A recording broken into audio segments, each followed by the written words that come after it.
how to really speak up. Now there are a number of programs around self-directed or student-directed IEPs that are out there, but this is one example I'd like to point people to first because it's highly peer-reviewed, all right? Okay, so that was my 7th tip. How am I doing with time? Oh, I'm doing great with time. Okay, all right.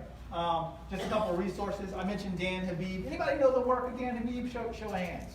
Okay, yeah. So Dan's first film that he got really well known for was Including Samuel, right?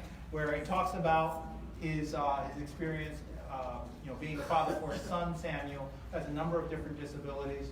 But his most recent film is a film called Intelligent Lives, right? In Intelligent Lives, Dan is able to follow 3 adults and young adults with intellectual disabilities. And what I love about this film, and when I saw a rough cut of it, I told Dan that I wanted to really be able to support it. So I've been working with Dan as his, yes? I'd just like to say, PPS is sponsoring a screening, and we're going to be having another screening, so people can look out for a chance to see it. So you've actually got screenings getting ready to happen in the area. I highly recommend. I'm working with Dan. I'm the head of his outreach to young people with disabilities around this film. We've done 2 webinars that are recorded. You can check them out.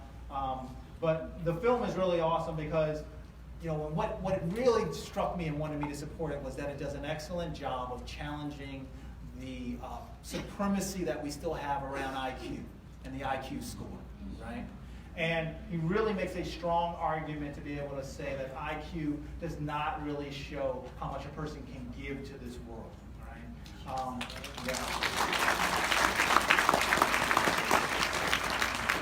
And it also hit me because I have a learning disability, right? And I can tell you that one of the things that, when I first started understanding what it meant to have a learning disability, they always tell you it's someone who has average to above average intelligence.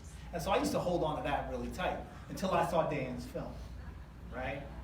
And when I saw Dan's film, and he makes the argument to say, let's remember that IQ testing was a part of the eugenics movement, right?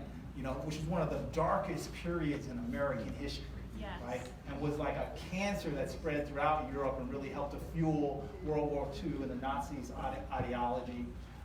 It really, made me really question how much I really held on to IQ. So I would recommend, while there are these screenings in your area, check them out. 5 minutes, I got you. I'm going to finish on time, okay? I don't get extra time? It's not an accommodation?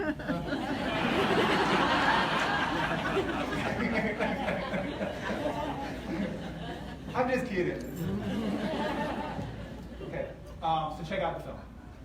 Also, for those of us who are fighting to build more inclusive schools, here's an excellent book to check out. This is called The Blind Advantage, written by Dr. William Henderson, who's a mentor of mine, where he talks about Dr. Henderson as someone with a disability, with a visual impairment, who was a principal at an elementary school in the Boston area.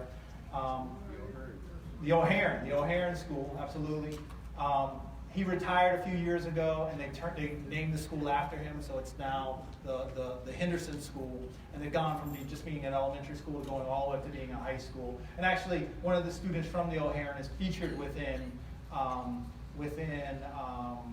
Dan's film. But he talks very honestly about what the challenges are associated with building a truly inclusive school and a culture of inclusion to drive the work in that school. So I recommend you checking this out. Okay, just 2 tips.